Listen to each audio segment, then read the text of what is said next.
जय श्रीमन नारायण। राधे राधे। सभी को प्रणाम। चैनल पर आप पहली बार आए होंगे तो चैनल को सब्सक्राइब शेयर कर दीजिएगा। श्रीमद् भागवत महापुराण कथा कहेंगे। इक्ष्वाकु के वंश का वर्णन।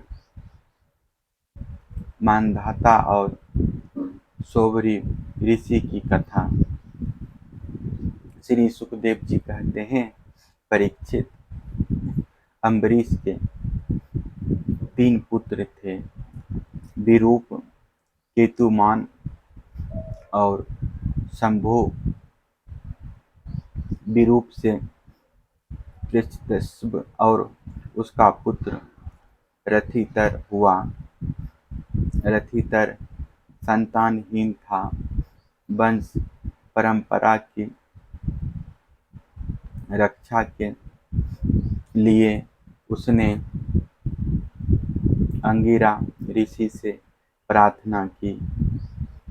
उन्होंने उसकी पत्नी से ब्रह्म तेज से संपन्न कई पुत्र उत्पन्न किए।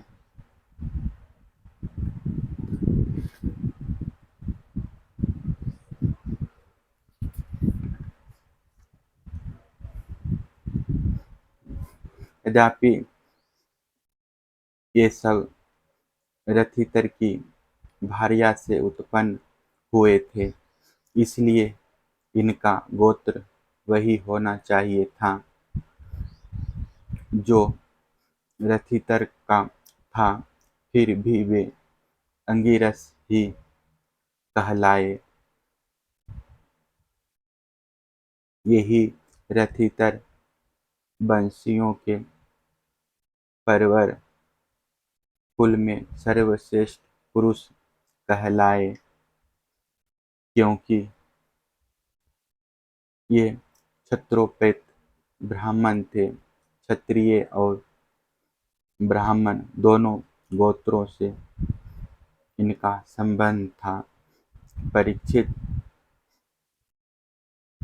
एक बार मनु जी के छींकने पर उनकी नासिका से इक्ष्वाकु नाम का पुत्र उत्पन्न हुआ। इक्ष्वाकु के 100 पुत्र थे। उनमें सबसे बड़े 3 थे, विकुक्षु, निमि और दंडक। परीक्षित, उनसे छोटे 25 पुत्र आर्यावर्त के पूर्व भाग के और 25 पश्चिम भाग के तथा उपयुक्त 3 मध्य भाग के अधिपति हुए। शेष 44 दक्षिण आदि अन्य प्रांतों के अधिपति हुए। एक बार राजा इक्ष्वाकु ने अष्ट का श्राद्ध के समय अपने बड़े पुत्र को आज्ञा दी, विकेशु, शीघ्र ही जाकर श्राद्ध के योग्य पवित्र पशुओं का मांस लाओ। वीर विकुक्षु ने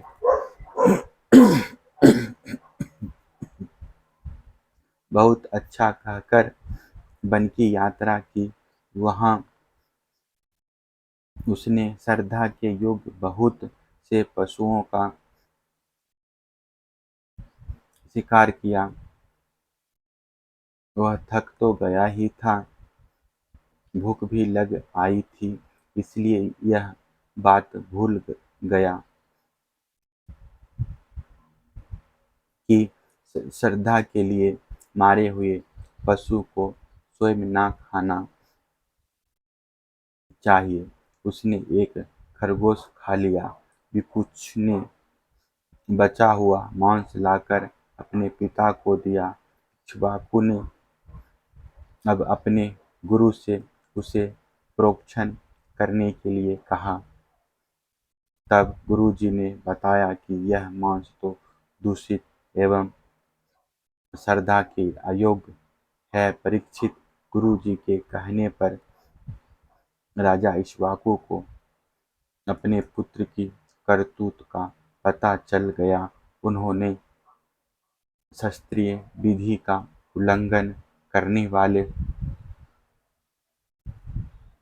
पुत्र को क्रोधवश अपने देश से निकाल दिया। तदनंतर राजा इक्ष्वाकु ने अपने गुरुदेव वशिष्ठ से ज्ञान विषय का चर्चा की। फिर योग के द्वारा शरीर का परित्याग करके उन्होंने परम पद प्राप्त किया। पिता का देहांत हो जाने पर भिक्षु अपनी राजधानी में लौट आया और इस पृथ्वी का शासन करने लगा। उसने बड़े बड़े यज्ञों से भगवान की आराधना की और संसार में संसादेव के नाम से प्रसिद्ध हुआ।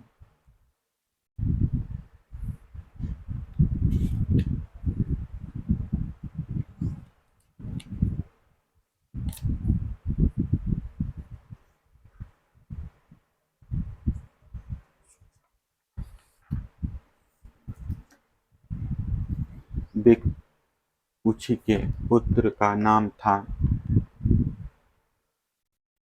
पुरंजय। उसी को कोई इंद्रवाह और कोई कुत्सित कहते हैं। जिन कर्मों के कारण उसके ये नाम पड़े थे उन्हें सुनो। सतयुग के अंत में देवताओं का दानवों के साथ घोर संग्राम हुआ था। उसमें सब के सब देवता दैत्यों से हार गए। तब उन्होंने वीर पुरंजय को सहायता के लिए अपना मित्र बनाया।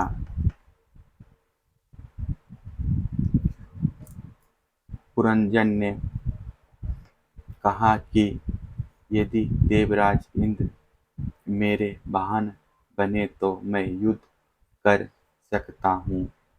पहले तो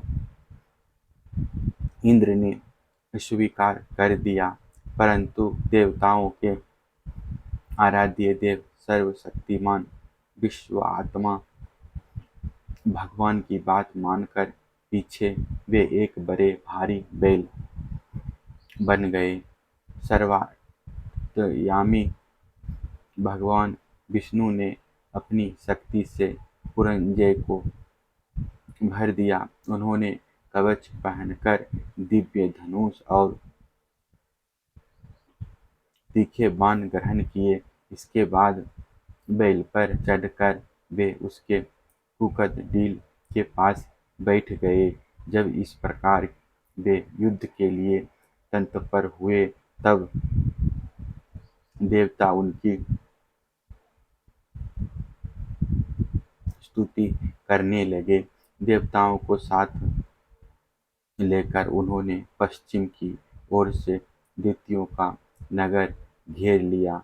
वीर पुरंजय का दैत्यों के साथ अत्यंत रोमांचकारी घोर संग्राम हुआ। युद्ध में जो जो दैत्य उनके सामने आए, पुरंजय ने बाणों के द्वारा उन्हें यमराज के हवाले कर दिया। उनके बाणों की वर्षा क्या थी, प्रलय काल की धधकती हुई आग थी। जो भी उसके सामने आता छिन्न भिन्न हो जाता। दैत्यों का साहस जाता रहा। वे रणभूमि छोड़कर अपने अपने घरों में घुस गए। पुरंजय ने उनका नगर, धन और ऐश्वर्य सब कुछ जीतकर इंद्र को दे दिया। इसी से उन राजर्षि को पुर जीतने के कारण पुरंजय इंद्र को वाहन बनाने के कारण इंद्र वाह और बेल के कुकुद पर बैठने के कारण कुकुत्स्थव कहा जाता है। पुरंजय का पुत्र था अनेना, उसका पुत्र पृथु हुआ। पृथु के विश्वरंधी, इसके चंद्र और चंद्र के युवनाशव के पुत्र हुए श्रावस्ती, जिन्होंने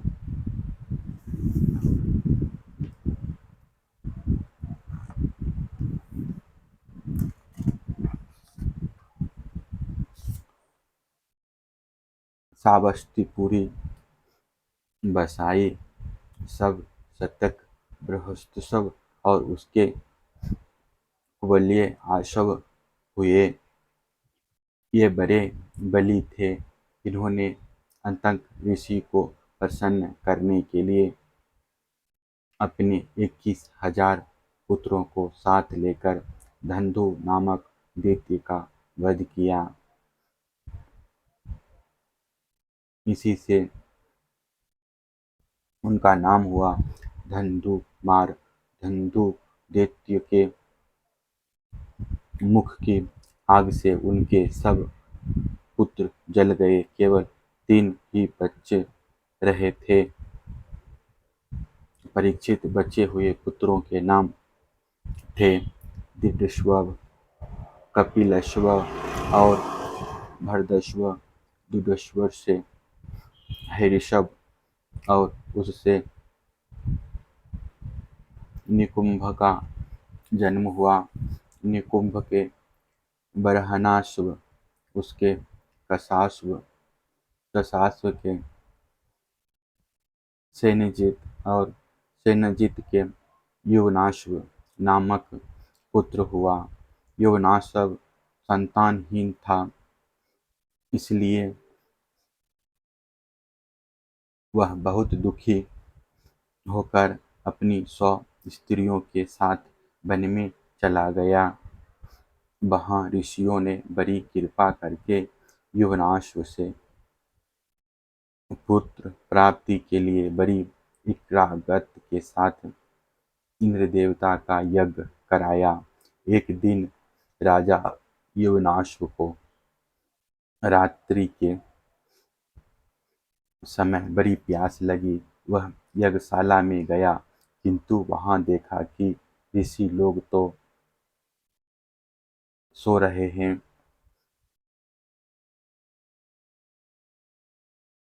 तब जल मिलने का और कोई उपाय न देख उसने वह मंत्र से अभिमंत्रित जल ही पी लिया। परीक्षित, जब प्रातःकाल ऋषि लोग सोकर उठे और उन्होंने देखा कि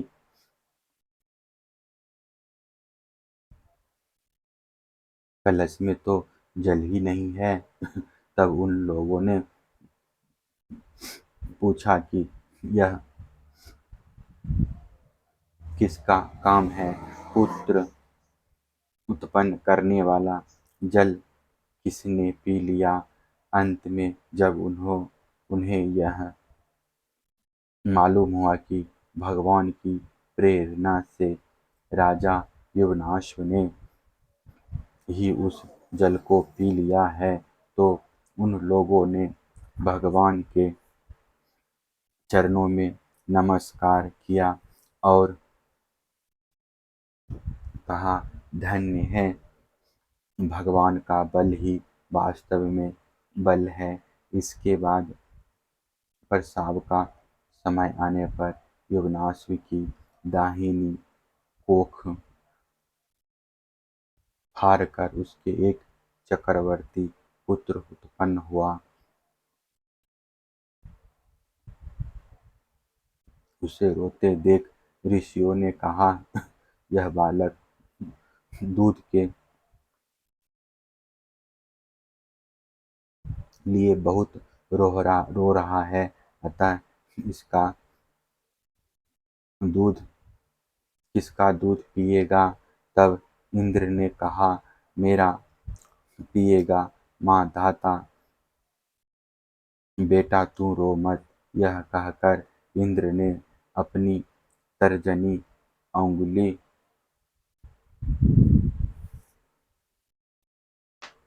उसके मुंह में डाल दी। ब्राह्मण और देवताओं के प्रसाद से उस बालक के पिता योनाश्व की भी मृत्यु नहीं हुई। वह वहीं तपस्या करके मुक्त हो गया। परीक्षित, इंद्र ने उस बालक का नाम रखा त्रहस्यायु, क्योंकि रावण आदि दस्यु लुटेरे उससे उद्विग्न एवं भयभीत रहते थे। योनास के पुत्र मानधाता त्रिशंकु चक्रवर्ती राजा हुए। भगवान के तेज से तेजस्वी होकर उन्होंने अकेले ही सातों द्वीप वाली पृथ्वी का शासन किया। वे यद्यपि आत्मज्ञानी थे, उन्हें कर्म कांड की कोई विशेष आवश्यकता नहीं थी, फिर भी उन्होंने बड़ी-बड़ी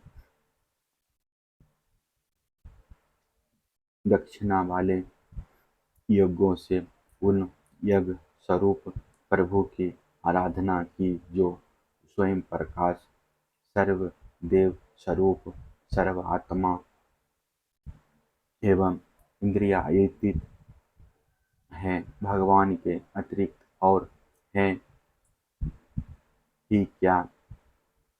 यज्ञ की सामग्री, मंत्र, विधि विधान, यज्ञ यजमान, ऋत्विज, धर्म, देश और काल, यह सब का सब भगवान का ही स्वरूप तो है। परीक्षित, जहाँ से सूर्य का उदय होता है और जहाँ वे अस्त होते हैं, वह सारा का सारा भूभाग योनास के पुत्र मानधाता के ही अधिकार में था। राजा मानधाता की पत्नी सतविंदु की पुत्री बिंदुमती थी। उसके गर्भ से उनके 3 पुत्र हुए। पुरुकुत्स, अम्बरीश, ये दूसरे अम्बरीश हैं, और योगी मुचुकुंद। इनकी 50 बहनें थीं। उन 50ओं ने अकेले शौभरी ऋषि को पति के रूप में वरण किया। परम तपस्वी शौभरी जी एक बार यमुना जल में डुबकी लगाकर तपस्या कर रहे थे।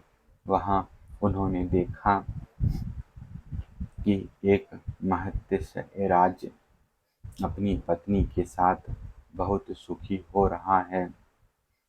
उसके इस सुख को देखकर ब्राह्मण शौभरी के मन में भी विवाह करने की इच्छा जग उठी, और उन्होंने राजा मानधाता के पास आकर उनकी 50 कन्याओं में से एक कन्या मांगी। राजा ने कहा, ब्राह्मण कन्या स्वयंवर में आपको चुन ले तो आप उसे ले लीजिए।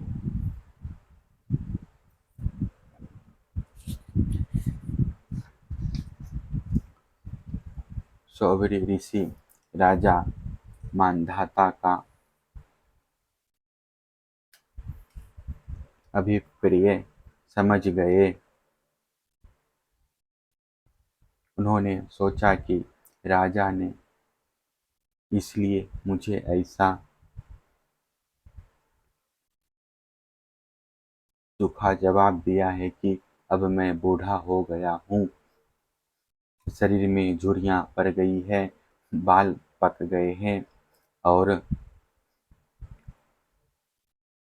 सिर कांपने लगा है। अब कोई स्त्री मुझसे प्रेम नहीं कर सकती। अच्छी बात है, मैं अपने को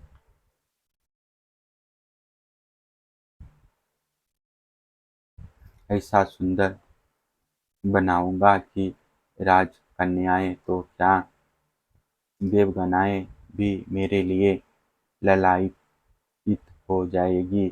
ऐसा सोचकर समर्थ सौभरी ने वैसा ही किया। फिर क्या था, अंतपुर के रक्षक ने सौभरी मुनि को कन्याओं के सजे सजाए महल में पहुंचा दिया। फिर तो उन 50 राजकन्याओं ने एक सौभरी को ही अपना पति चुन लिया। उन कन्याओं का मन सौभरी जी में इस प्रकार आसक्त हो गया कि वे उनके लिए आपस के प्रेम भाव को तिलांजलि देकर परस्पर कलह करने लगी और एक दूसरी से कहने लगी कि ये तुम्हारे योग्य नहीं, मेरे योग्य है। ऋग्वेदी सौभरिणी ने उन सभी का पानी ग्रहण कर लिया। वे अपनी अपार तपस्या के प्रभाव से बहुमूल्य सामग्रियों से सुसज्जित अनेकों उपवनों और निर्मल जल से परिपूर्ण सरोवर से युक्त एवं सुगंधित पुष्पों के बगीचे से घिरे महलों में बहुमूल्य शैया, आसन, वस्त्र, आभूषण, स्नान, अनुलेपन, सुवादु भोजन और पुष्पमालाओं के द्वारा अपनी पत्नियों के साथ विहार करने लगे। सुंदर सुंदर वस्त्र भूषण धारण किए स्त्री पुरुष सर्वदा उनकी सेवा में लगे रहते। कहीं पक्षी चहकते रहते तो कहीं भंवरे गुजार करते रहते और कहीं कहीं बंदी जन उनकी बिरदावली का बखान करते रहते। सप्तद्वीपवती पृथ्वी के स्वामी मानधाता सौभरी जी की इस गृहस्थी का सुख देखकर आश्चर्यचकित हो गए। उनका यह गर्व कि मैं सार्वभौम संपत्ति का स्वामी हूँ जाता रहा। इस प्रकार सौभरी जी गृहस्थी के सुख में रम गए और अपनी निरोग इंद्रियों से अनेकों विषयों का सेवन करते रहे। फिर भी जैसे घी की बूंदों से आग तृप्त नहीं होती, वैसे ही उन्हें संतोष नहीं हुआ। ऋग्वेदाचार्य सौभरी जी एवं दीन स्वस्थ चित्त से बैठे हुए थे। उस समय उन्होंने देखा कि मत्स्यराज के क्षण भर के संगम से मैं किस प्रकार अपनी तपस्या तथा अपना आपा तक खो बैठा। वे सोचने लगे, अरे मैं तो बड़ा तपस्वी था, मैंने भली भांति अपने व्रतों का अनुष्ठान भी किया था। यह अधःपतन तो देखो, मैंने दीर्घकाल से अपने ब्रह्म तेज को अक्षुण्ण रखा था, परंतु जल के भीतर विहार करती हुई एक मछली के संसर्ग से मेरा वह ब्रह्म तेज नष्ट हो गया। अतः जिसे मोक्ष की इच्छा है, उस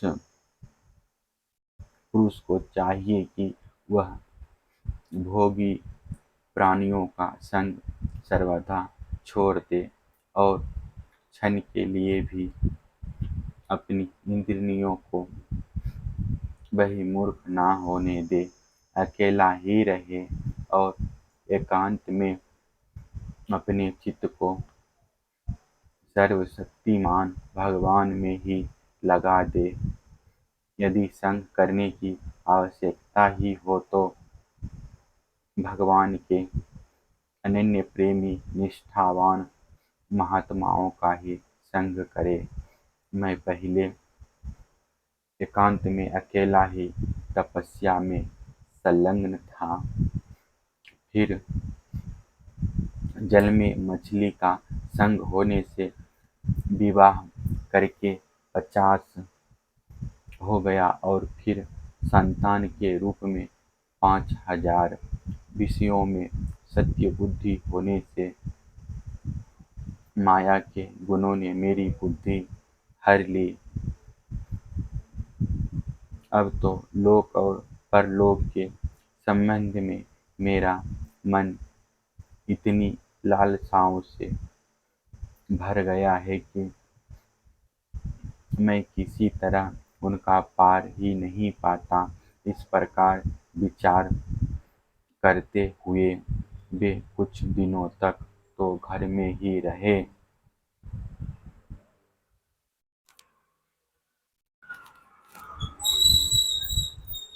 फिर विरक्त होकर उन्होंने संन्यास ले लिया और वे वन में चले गए। अपने पति को ही सर्वस्व मानने वाली उनकी पत्नियों ने भी उनके साथ ही वन की यात्रा की। वहां जाकर परम संयमी सौभरी जी ने बड़ी घोर तपस्या की, शरीर को सुखा दिया तथा आहवनीय आदि अंगों के साथ ही अपने आप को परमात्मा में